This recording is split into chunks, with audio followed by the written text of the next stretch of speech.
smooth at all. It's 11:59 at Radio Free America, and this is Uncle Sam with music and the truth until dawn. Right now, I got a few words for some of our brothers and sisters in the occupied zone. The chair is against the walls. The chair is against the wall.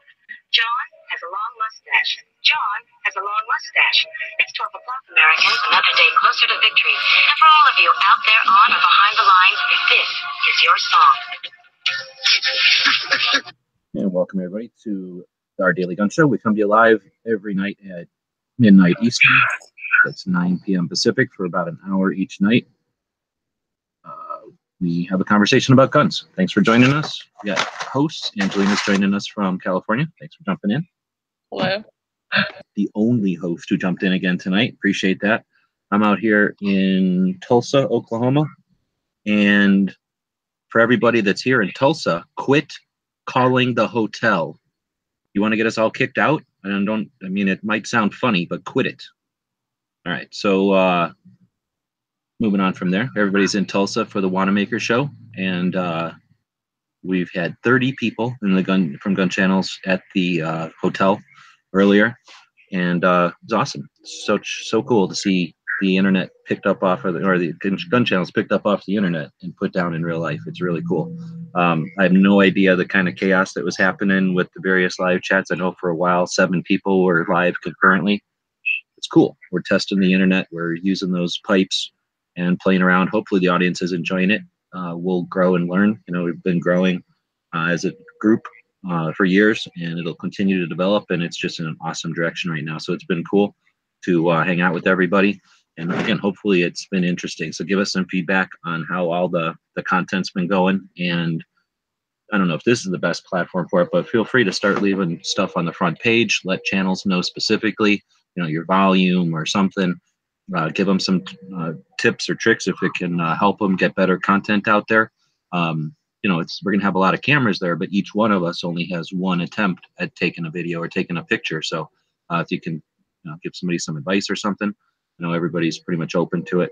So yeah, really looking forward to tomorrow. And again, I'm looking forward to hearing from the comments out there. Hopefully how many people are watching right now? Got 12 people, so maybe everybody cashed out after the other earlier chats, but the people that have been listening to the stuff, if you give us some feedback, that'd be cool. So that's what it's all about, having conversations about guns each night. And we're talking about Tulsa. So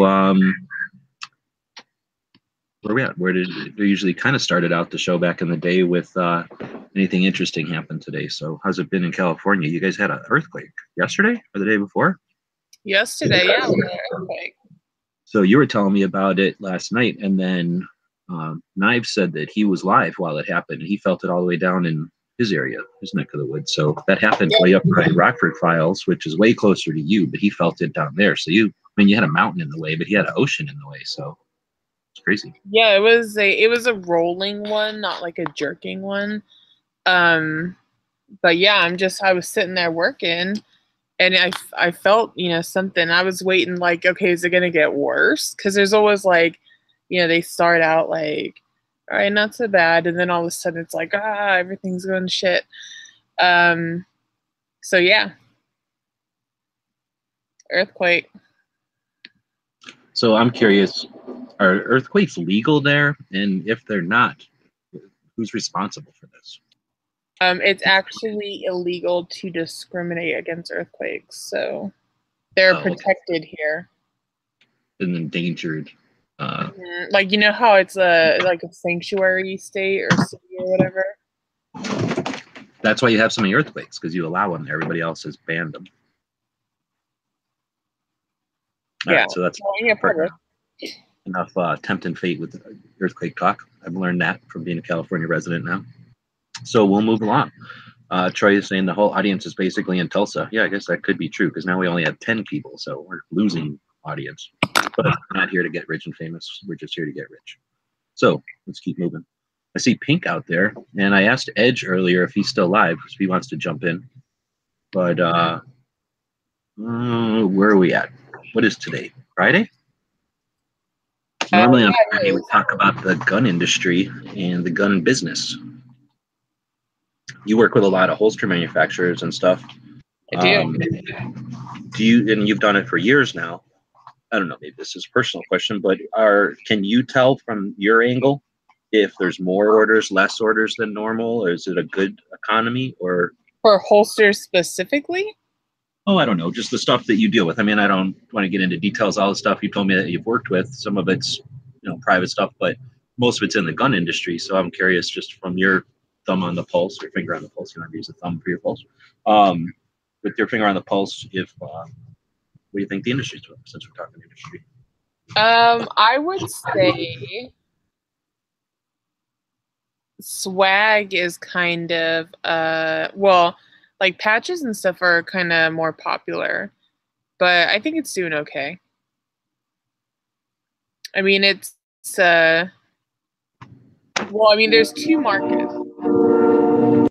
There's trains here. Train. There's really two markets. There's my wholesale market and there's my retail market. So my retail market is just like, normal people that, hey, I want to get a cool patch or a sweet flag or, whatever the fuck it is that I sell. So they go on and they buy, shit from my retail store, and that side's doing not so great right now, but who knows why that is. The wholesale is doing pretty good. It's pretty consistent. And that is usually an indication that people are spending money, as far as like they're buying up their products. Like a holster company that I work with, for instance, they just got 3,000 decals today. So it's been about 6 months since they ordered previously. So in 6 months, they've gone through 3,000 decals. And that's the kind of thing that they're putting with the holster when they sell it. So that could potentially be an indication of individual sales. Yeah, I mean, does that mean that they've had 3,000 sales? Does it mean they've had, maybe they have had 2,000 sales and they handed out 1,000 as swag? I don't know. But yeah, I think it's doing pretty good, and the swag is back. That's and good to Troy's hear. asking, can we get an appeal to Heaven flag? There already is an appeal to Heaven flag and a sticker and a patch. So Appeal to Heaven is one of the Revolutionary War ones, right? Yeah, it's that one with the pine tree on it. The white flag with a pine tree. Yeah, so the Ranger I have that just has like a little tree on it. Got it right here. Yeah, so that's the patch in the Liberty series that represents that specific flag, the pine tree flag or the Appeal to Heaven flag. So that was for Troy out there, but I'm glad to hear that you're saying that. Well, you didn't say it's bad. You didn't say like, oh, we're barely making a living. So that means probably other people are barely making a living. So that would be an indication that maybe something's sour. And the reason I brought it up is because I've been going to the show for a while now, and I've had the opportunity to show up early with vendors. So I've had a chance to see it on Friday. And at this particular show, since it happens twice a year and it's so large and it's kind of centrally located, I think it's what do they say, like a mix of all the good stuff, so that they call that perfect storm of, or it's a good situation for people who are buying and selling. So the vendors will come from all across the country, and they set up on Friday for the most part, the day before the show starts. And there's a heck of a lot of wheeling and dealing going on. And I'm no expert on this show. It's been going on for decades. I've only been to a few of them, but the handful I've been to that I had the opportunity to get in early and see it on Friday, this was the most crowded Friday I've seen. And that's typically, I think, an indication that the vendors, the people that are there to set up tables and sell, are doing well enough to be able to buy also. And they're walking around buying stuff from each other. So it also is, I think, an indication that the tables are going to be full. We're not going to see any, empty spaces here and there because someone didn't think it was worth the money after all to show up. So I guess we'll know more in a couple of days. But from my first glimpses at it, and also the parking lot seems way more busy to me. I was showing up a little earlier last time to get a good spot so I could be close with the pup. But this time we went to the museum and did the tour. So I showed up, not early or anything. And parking lot was pretty packed. So I'm digging it. I'm thinking this is going to be a pretty neat show. You'll have to let me know what kind of vendors are there as far as like stickers and patches, if any. From my past experience with this show, very few, maybe in talking 4,000 tables, 11 acres under one roof, and 2 or 3 places that are selling morale patches. And I mean, like, more than a patch panel, like a couple of patch panels. Nobody is predominantly doing patches at all. And just a couple of the people who have like a lot of, you know how patch stuff is. It's usually people that buy in wholesale and selling it at the gun shows, like just typical stuff, range bags and cleaning supplies. So it's nothing like a morale company or some patch specific place. It's just, another product that they can buy cheap and sell, at retail. But decals and stickers, this really isn't that kind of show. It's a gun show, but I would say it's stepping on the line, if not even over the line, a little bit of a collector's show. So we talked about a little bit yesterday, I think. Cowboy guns, probably 40%. Mil Serp, pre-AR, 15. Mil Serps, World War I and II, and even earlier, probably another 40% of the show. And then that last 20% of the show would be modern stuff and typical gun show stuff. So I figure with that crowd, even if people did sell predominantly patches or stickers or something, this probably isn't the show to set up like that. This is the show to bring their other stuff, I think. So that's my experience in the past, but I'll definitely be checking it out. And you never know. Maybe I should give it a go next year. Or you're saying you should jump on a plane and be here tomorrow? Yeah. Right. So yeah, next year or November, because this happens twice a year. November seems very cold there. It's super cold. It's going to be 27 degrees tonight. That's not a typo. 27 degrees. We have 9 viewers. People are literally leaving. What is up with that? Why do they hate us? We won't take that as an insult. We just know that they hate us. I don't know. Maybe something awesome is on and we suck more compared to that other thing that's on. I don't think that's the case. But...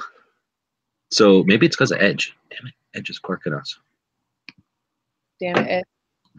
So that's a little bit about the industry and hopefully some potential rocking and rolling this weekend. What else do we talk about on Wednesdays? The gun biz and gun stuff. So Friday. We'll throw it out to the 9 people that are watching to give us an idea for gun stuff, and we'll run with that. Oh, Matt's live. That's okay. We don't want Matt's audience. They're weird. So we're happy to have the 12 we got here. They're the dedicated few who keep us motivated and doing this stuff. Absolutely. Thank you for that. So that's cool. It's kind of neat. Matt's over there playing around. They Clover had a chat. They went into the pool for some reason and hanging out in the pool, like at the hotel, not like in the water, but like sitting next to the humid ass hot pool in a room, like it's indoors. So anyway, they wanted to go in there and do a video, I guess, or do their live show.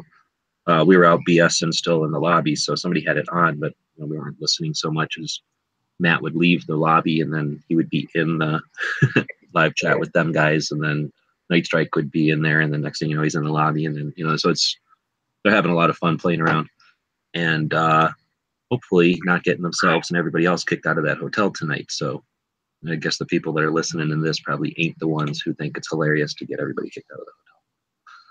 What do you mean getting kicked out of the hotel? After air story. Yeah. Angelinosaurus Rex. That's me. Interesting. So, what the hell were we about to get into? No, we did gun biz. Right, we were going to do gun tech, and we were going to leave that up to the audience. Nobody's saying nothing. They're telling us. Nobody said anything. Everyone hates us. So let's talk about Angelinosaurus Rex. That's the little icon that you use there. And now I finally have one, and I think I stuck it up in here, didn't I? No, I didn't. I stuck it in my book. So that means it's right here. So what's the deal? So this is a commissioned piece of art? Yeah, kind of. So this dude I know who he's English and he's a super good artist. He draws a lot of stuff for Tac Ops, I think is their name. They make like a tactical unicorn patch and stuff like that. He also drew those tactical teddy bears you might have seen. Oh yeah, it was like 4 or 5 or maybe more, like with different guns and yeah, or whatever. Yeah.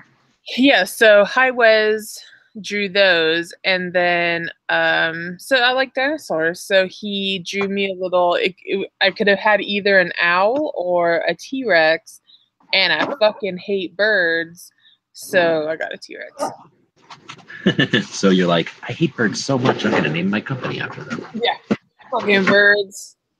Let's file LLC papers.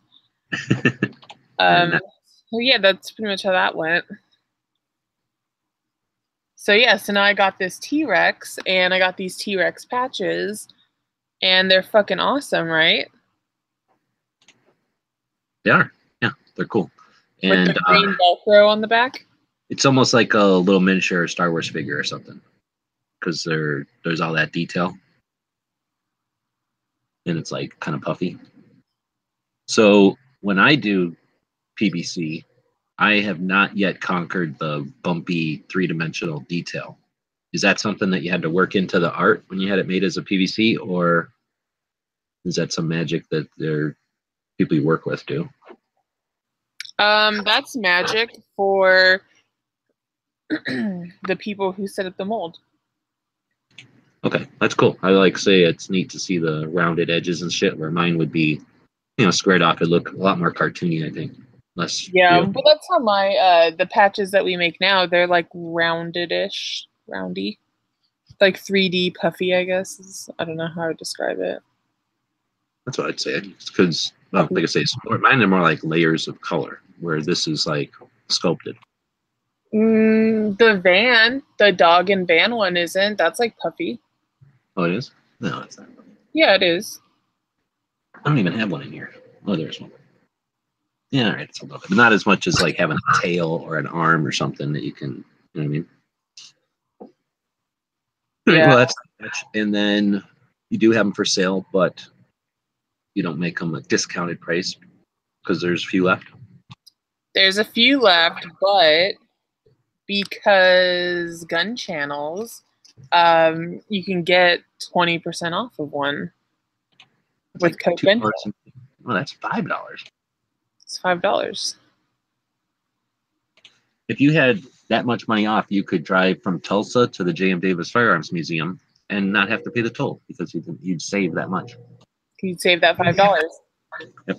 So yeah, it's a PVC like 3-inch T-Rex patch with like a lime green Velcro on the back. And he's pretty cool.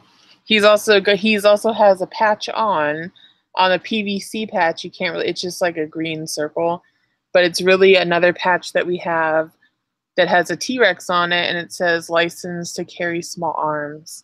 So we had a color version that sold out a long ass time ago, and we still have some in the glow version, which freaks G-Webs out. Yeah, I have that one on the wall there, and every time I turn off the lights, I'm like, what the hell is that? Because I don't know if it's not new. I mean, didn't make them brand yesterday or something, so I don't know if that glowy stuff. That's what I'm saying. But it's like, I don't know if that glowy stuff has a lifespan or something, but my patches, I don't even know if they were ever that glowy. They're certainly not that glowy now. When they're sitting there on the board with the other ones glowing, like yours is the glowiest, the brightest. So. Yeah, the glow on it is really, really good. You just told them that add extra glow. Like, put in your normal amount of heavy glow and then add more glow. I think I said I want to see it glow like Hiroshima. Nice. So. Whoa, can you hear that wind? It just sounds cold out there. Howling winds.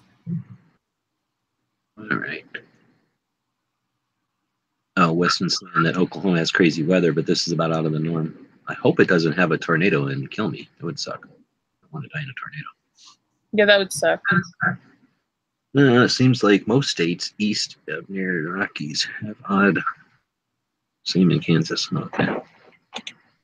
Well, here's why. Because last time I drove up to Kansas City, when you leave stupid Oklahoma Panhandle, which shouldn't exist, you get to Kansas and you put up a whole bunch of fans there. So if you take all those fans down, not only will we save a lot of energy, but then there won't be so much wind down here. I don't know what they're doing. They do the same thing in California. And I think it's because they're trying to blow their smog over to us in Arizona. That's exactly why. We voted on that, actually. Yeah, like you drive all the way down 10, there's fans pointed at Arizona. I like those fans. That's like my favorite part of driving is anywhere I see those fans. I got all excited. Here's the thing. Your fans are tinier than the ones in Kansas. The ones in Kansas. Yeah, they're small fans. The ones in Palm Desert. Palm Desert, yeah. Yeah, they're like small. And then when you go through like Iowa, they got those big ass ones in Iowa too. Oh, I haven't been to Iowa for them.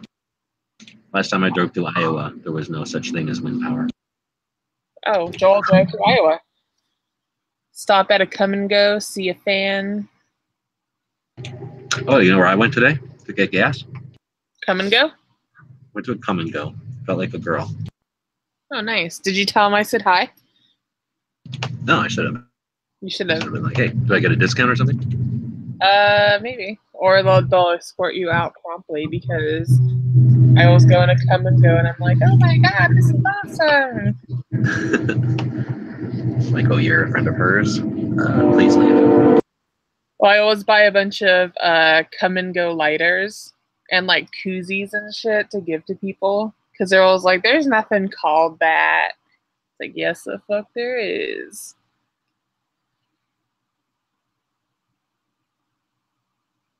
Still have a train going by? Probably. Oh, I thought I left the mic on. Yeah, and also I'm texting Edge.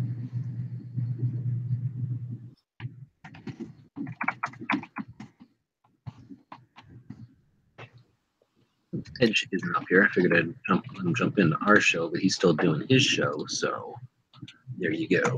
All right, so yeah, I can't imagine anybody that works in Come and Go hasn't heard all kinds of crazy remarks as people either come in or leave, right? As people are either coming or going? Correct. Or... I was trying not to use vulgar, but yes. Yeah. Well, do we wrap it up? We got some history. Did we start on time? We kind of did, so maybe a little bit late. I think we started a little late. What? I think we started slightly late. Yeah. So we're doing okay. But, oh, I'm not using my phone. I might be able to look at gun history over here. I feel like we missed something the other day again. I put those history things on Instagram, and whenever I don't, I feel weird. Like, whenever I miss one, I feel like I've let the world down or something. Everyone's like, oh. Nobody knew that yesterday, the 4th, was Roy E. Weatherby's day that he died in 1988. Nope. You So know why? next time, Because you failed. yeah, that's right. So we got one coming up next week, but nothing over the weekend. So if anybody does know something cool gun-related that happens over the weekend, then feel free to let us know. You can always email us, although Jimmy doesn't read the email that much anymore, dailygunshow@gmail.com. So we'll probably have to con Angelina and read the emails at some point here. Oh, maybe. Maybe that could happen. I'll be like, there's a sweepstake thing coming. So could you check the emails every day? See if that sweepstakes thing comes? One day. There's some like cool general history today. Okay. So 1896. Today the 6th. Or today the 6th? Okay. The 6th. We can do the 7th too, because it's fucking Friday and you ain't got shit to do. All right, so 1896. First modern Olympic Games. Mind blown. Sports. 1776, important year, as we know. Congress opens all U.S. ports to international trade. So I think that's when they started getting like their Sony TVs and their Apple computers in. 1862. What? I just said that's interesting. 1862, Battle of Shiloh begins, Civil War. 1990, Cold War era, U.S. and Soviet negotiators make progress. 1917, America enters World War I. So that's kind of it's kind of a thing. Yeah. 1840. Ferdinand got shot? What? Is that the one where Archduke Ferdinand got shot? Yeah, by the Black Hand, and that was a shot heard around the world or whatever.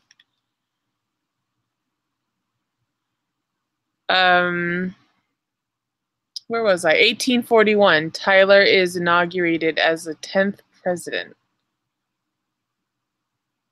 And then that's it. Oh, Vietnam. 1965. U.S. ground combat troops take offensive measures. Wouldn't that be like the whole thing, the whole time? Now that when we have a whole service full of millennials, they can just stop that sentence after. What was the sentence again? U.S. ground combat troops to take offensive measures. Stop right after offense. And then when the millennials are running the military, they'll just get upset when they just get offended. Oh my God, I totally can't go to that war because they totally offended me. Well, I mean, don't we care about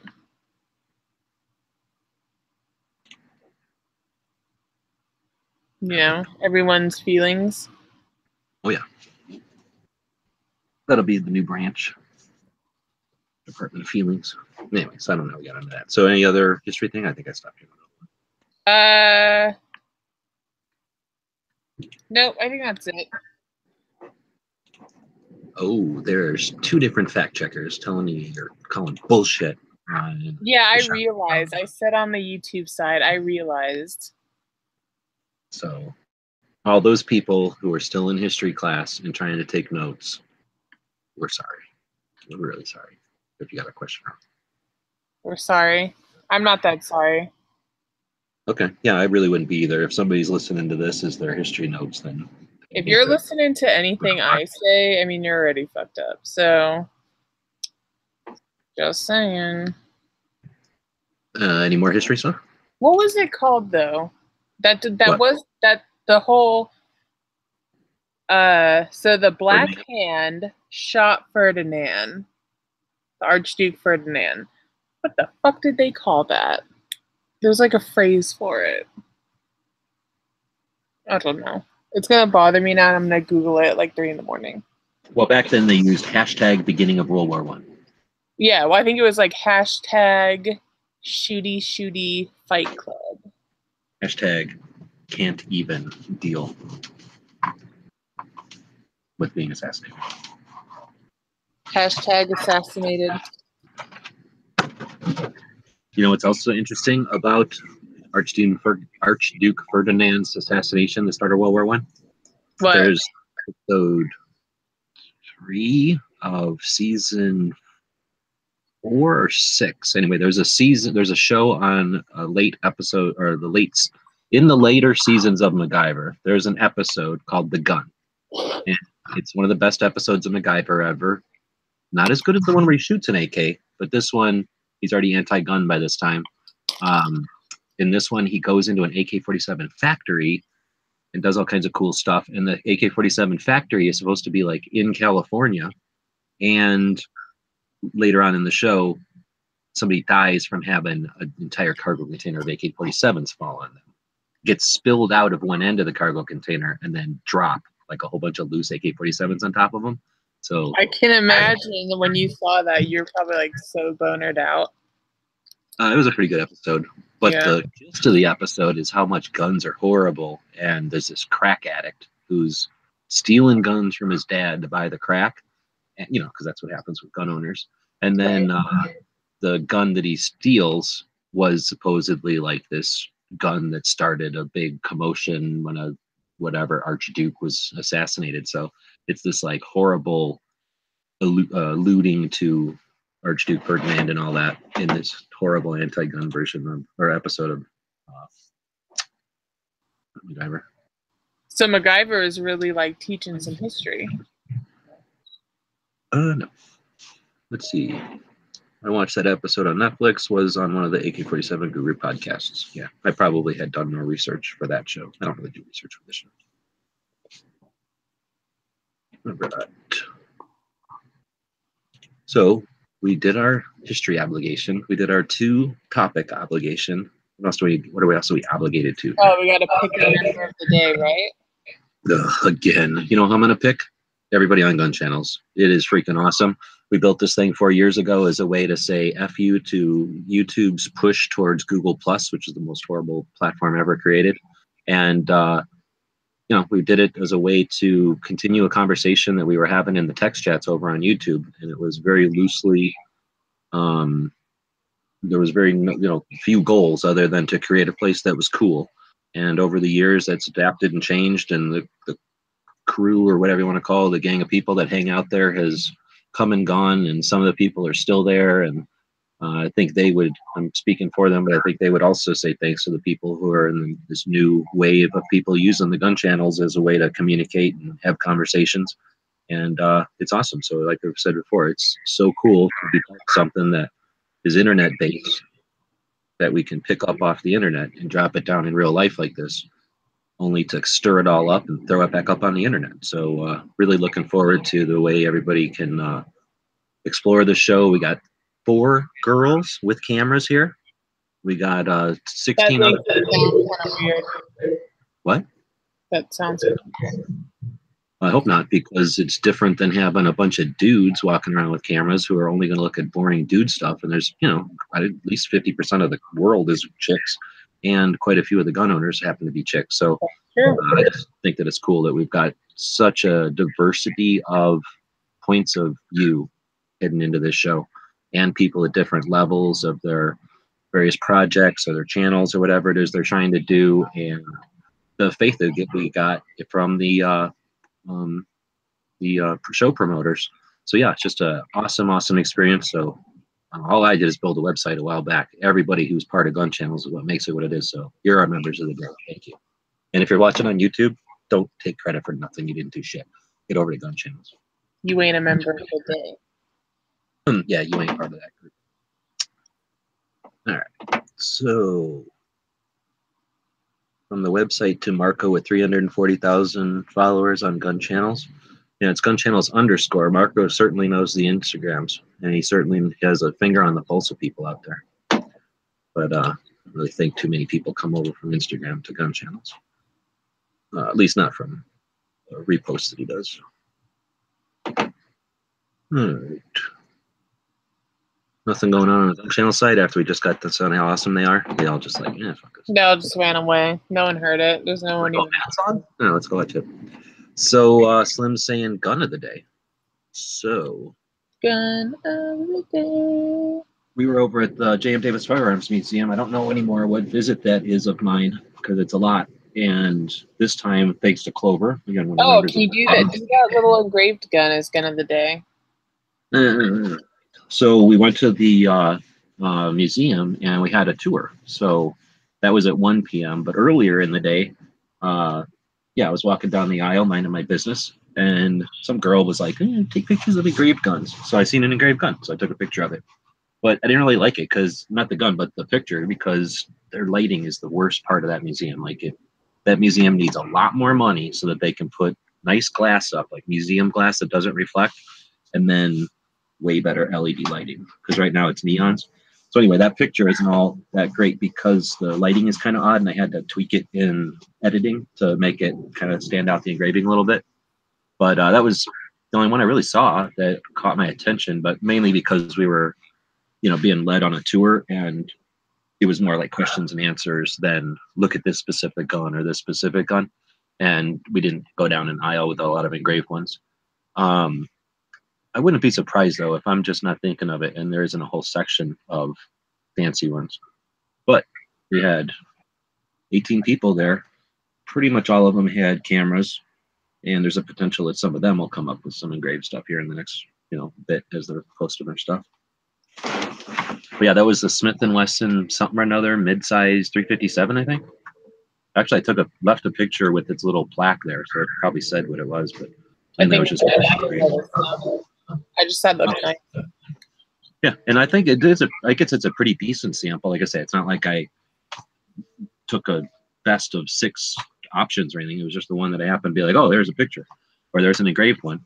And in fact, it was on a wall of just regular.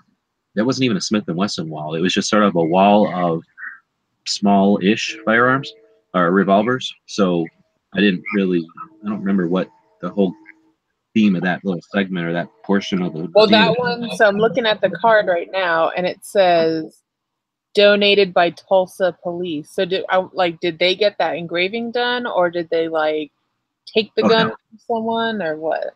Yeah, most of them that in that museum that say donated by the Tulsa Police Department or some other agency are crime guns. So either crime or abandoned. So if somebody dies or something, or they get some property, right, and nobody claims it, it can be that kind of thing. From what the curator of the museum was telling us, they try to work hand in hand with various law enforcement agencies and the agencies know that the museum is there. The museum has government sanctioning, I guess you could call it. I don't know if the correct word, but in other words, something that would not normally be legal to possess in this country or useless, like a crime gun that's like pointless but illegal, where the police have no interest in it. Instead of being destroyed, law enforcement agencies and whoever can let places like this museum, and there's very few, so the museum is a place that keeps these things around. They can give it to the museum. The museum can let the ATF know. I'm like giving you the gist of this. I don't know what the details are, but the museum can let the ATF know we now have this thing that was never registered. It exists in our museum, and the ATF's like, okay. So some of the things that maybe they haven't had yet, or they don't have a cool one of, are donated by the police. And it sounds like they actually get more requests to donate than they actually need or can handle. So even though the museum's kind of big, and I think they could cram more guns into each case, there's a certain amount of square footage, and they can't just take every single cool gun that exists. Even that building can't handle that. So anyway, so that's where the police guns come from for the most part, either illegal, used in crime, or abandoned property type of thing. And more than likely, I guess, with that one, because it was a cool Smith that's all engraved, the police might have been like, hey, we hate to melt this thing down, so you want it? And they might have said, yeah, we can throw it up over here. Well, good spot. The other one looks, I don't really like the grips, but the engraving's freaking sweet. All right, we need Night Strike to hold a camera light. I don't know what that is. All right, how do I incorporate that I'm a Gun Channels member when introducing myself? I don't know. So that was our gun of the day. Do we do a gun shop of the day? That's Yeah. Like to do. I mean, I guess we should really do the firearm museum, right? That's a good point. Yeah. So learned a lot about Mr. Davis today. The curator of the museum and the director of the museum kind of both gave us the tour. So the director of the museum introduced us. If you're familiar with the museum from seeing all our stuff about it, when you come into when you come in the door and take a right, you get over to a little recreation of the lobby of the actual hotel. If this gets too loud, I'll mute again. I don't know if he's gonna start blowing his horn or what. I'm like across the parking lot, then the street, and then it's that railroad, so it's pretty close. Yeah, there you go. Is it too loud? Right. You can entertain him. All right, so yeah, I'll entertain you. I was just looking at the hashtag for whatever that museum's called now. J.M. Davis Firearms Museum. That's the hashtag I've been using. I don't know if they have an official one. Yeah, okay, so I've been using that. I've been looking on that hashtag on Instagram, and I saw a couple pretty cool pictures and stuff. So if you're on the Instagrams, check out the hashtag. It's pretty much all pictures from G-Web, so you might have seen them already. But some of these are old. This one's from August 2016. Yeah, I probably use the hashtag all the time. Yes, I did. The hashtag. Where was I? So we were getting we were saying about the museum. So anyhow, I don't know where I was at with that. Stupid train got me off track. So we were at the museum. We got the tour, and it was awesome. Basically, I was just going to say that going around with someone, even after so many times visiting the museum, just learn incredible things. Like, for example, there's a whole section of the museum that are criminals' guns, like, so-and-so's revolver, so-and-so's, like Bonnie and Clyde's 1911. some other things, and then the next cabinet or next like section over is a bunch of law enforcement guns. So it's Judge so and so, Sheriff so and so, Marshal so and so's different guns, and like samples of these guns. Well, it turns out that all of that came in as one purchase, the Mr. Davis purchase back in the day, and the guys have video of this, so I'm just running through the gist of it if I remember. But the guy who accumulated the collection had been working with the FBI back in the days of the beginning of forensics, or whatever that would be called when you check ballistic rifling and I guess patterns and stuff. Huh? That's forensics, yeah. And then so he was kind of part of the development of that art or that science, I guess. And this was before the FBI crime lab. I guess they got to where Pretty Boy Floyd or somebody was accused of doing something, and they gave the guy who had been doing things for the FBI for a long time. Oh, I guess I should close it. He'd been doing work for the FBI in this kind of a scientific nature, and as a thank you, they would give him property from the cases. So he has like people's guns and stuff, and he's a private guy, had people's guns. So he had acquired this collection. They get to a point where they're like, where Hoover, I guess, was like, this guy's guilty, prove it. And the guy was like, well, I'll do my testing. And he did his testing. He's like, sorry, it doesn't prove it. And Hoover was like, no, it proves it. And he's like, no, I am not going to say that it proves it. And that got him blackballed. They quit using him as a expert witness or whatever that would be called. They created the FBI crime lab and just started doing it themselves. And then in addition, took all of his work from everybody in the industry by making, hey, do you want to work for some guy, or do you want to work for have the FBI crime lab give you your evidence? So I guess he really pissed off Hoover, got blacklisted, ended up having to pay all kinds of money in taxes. He had taken his collection on the road, and he had those 2 cases of like crime guns and law enforcement guns. But then he also had a massive collection of handcuffs. I guess he was into collecting police type of memorabilia or whatever, artifacts.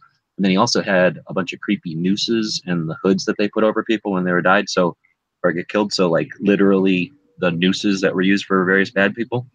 And all of these were like on displays like you'd have in a museum or something. Anyway, he took that show on the road, and paid $5, and you get to go look at all this weird, morbid stuff. But I guess it paid the bills for a little while until the FBI started talking to the IRS, and then he ended up needing to sell the collection. He brought it to Mr. Davis while he was still alive, and he acquired the whole thing. So, that kind of thing. I've been through those hallways or those aisles, I don't know, 7 or 8, 9, 10 times, and I had no idea. I just thought they were, Mr. Davis decided to put these things on plaques or whatever. So that's the kind of stuff that, isn't necessarily obvious unless you read maybe every little description of every single gun or something. And that's what was cool about having the tour, and discovering new stuff about the museum was awesome. And it's a huge museum, so I'm sure every time you took a tour, it's not like a boilerplate. Here's what we're talking about. Here's what we talk about. We point at this. We point at this. You're done. It's let's talk and mosey around the museum. So every time I'm sure it would be different questions, different people. He'd point at different guns and use different things as examples. So yeah, I highly encourage you to check it out. They're very friendly, and it's a completely state-run thing. It costs nothing. They encourage people that are interested in guns to ask questions. And here's how cool it was. We're walking around doing the tour. We're getting towards the end of the tour, and the curator actually needed to go over to the gun show to set up their table there. Actually, they have more of a booth there. And Cycle Camp had said something to him about one of the BB guns when we went through like the toy gun, BB gun fair. And the curator went back, grabbed one of the guns that are like on the not displayed inventory, brought it out so that Cycle could take a look at it. So they're really cool. They're definitely gun nerds, and it was a super enjoyable time. That's our gun shop of the day. Gun museum, one of the best ones out there. Can't quite say it's the best one anymore, but it's damn close to being the best one out there. What's the best one? Dragon Man. Dragon Man puts all the other museums at a totally different level. A museum is a museum. Dragon Man is a guy's collection that he hangs out with you in. It's an immersive experience that is going to blow your mind when you go there. Anybody. You can't imagine standing in a room with the amount of stuff he's got, knowing that it's all legit and that it's all loaded. It's awesome. Dragon Man's awesome. But this museum is definitely the second one. and it could be contended. It could be first, depending on what you put as your parameters for the decision. But definitely great staff, friendly people, gun nuts, and yeah, just freaking awesome. So there's, I'm sure, multiple guys. I know Gary and Night Strike and Ghost and others had the thing running 100% of the time, and then Clover and some of the other guys were, had key pizzas or key little discussions that we had. So I'm sure that there's going to be quite a few interesting videos going up from the. I think we were there for more than an hour. I don't think it was quite 2 hours. Then of course most of them stuck around at the museum and continued getting like B-roll or whatever we call it in the biz, more pictures and extra videos and stuff. Sounds like a fun and full fun time. Oh yeah, definitely. All right, so what do we got? I think that's pretty much it, right? Yeah, that's it. Or what's going on tomorrow? Tomorrow is Saturday. Sounds like Travis is going to do his show, Caliber Corner from the Gun Shop. Tony from Illinois, Early Watch IL, as they're talking about in the YouTube. Illinois. Yep, stands for Illinois. He'll be doing a special Saturday Early Watch from Tulsa. Maybe Jimmy will even show up. Doesn't show up for our show, so he's got to show up for some show. And that should be fun. They'll be doing that from the show. And I don't know if there's any other things going on. Tardot's here. Jesmel is here. So the people that normally do Saturday shows are all here. Hopefully they'll still be able to get them done, with 20. Well, I guess there's going to be 32 people from gun channels there tomorrow, at least that people know about. So with 32 people, I'm sure we'll be able to get people online. So they were having a good time. We had 7 people live in the hotel lobby. I don't know if I mentioned that before. So we have a bunch of people who know what they're doing with electronic contraptions, and plenty of eager, people that are willing to offer batteries and internet connections and that kind of thing. So hopefully we'll see the regularly scheduled shows happen at the regularly scheduled time, only there will be a lot more special guests since everybody's kind of piling in the same rooms and having a lot of fun. Tomorrow will be the big night. Like I say, we got 2 more people showing up, and I'm not sure. Hopefully we'll be able to time it so we can get as many people as possible in one room. But I know some people are leaving Saturday night. So Saturday night, tomorrow night, will be our opportunity to get the most possible people from gun channels ever into one place. We'll do something there. And then Sunday is more of the same, except you're going to have a fabulous band chat to wrap it all up on Sunday night. And it'll probably be live from somewhere in Oklahoma. Okie band chat. It'll be an okay band chat. I like that. Okay van chat. The okay van chat. I took a turn, almost fell off the road and ruined the back of the van, so we can talk about that on Sunday. Oh, okay. Looking forward to it. That'll be our cliffhanger for the 19 people that are. So if you want to know the story, you better tune in. I see Ghost out there. Thanks to Ghost for going above and beyond to get some stuff here tomorrow. So that should be cool. And actually, I'll leave the show early to be able to pick that up whenever it shows up. So let me make sure we got it. Did Clover go? Go where? He's here in Tulsa, yes. I don't know if he went somewhere else. But Clover's been involved with everything. The tour. No, he wasn't here for the shooting. But he just didn't get here in time. He had to do something. But yeah, he's been involved in everything. So with all that, I guess we're about done. Do we have a quote? No, I don't think we do. All right, I've got one. So this is one of my favorites from back in the day, and I think I even made it up. And I will wait until I cue my music. If you ignore gun shows, they will go away. The guys and gals of GunWebsites.com encourage you to take a CCW class every year, practice at least once a month, and carry every day. Thanks for watching GunWebsites.com.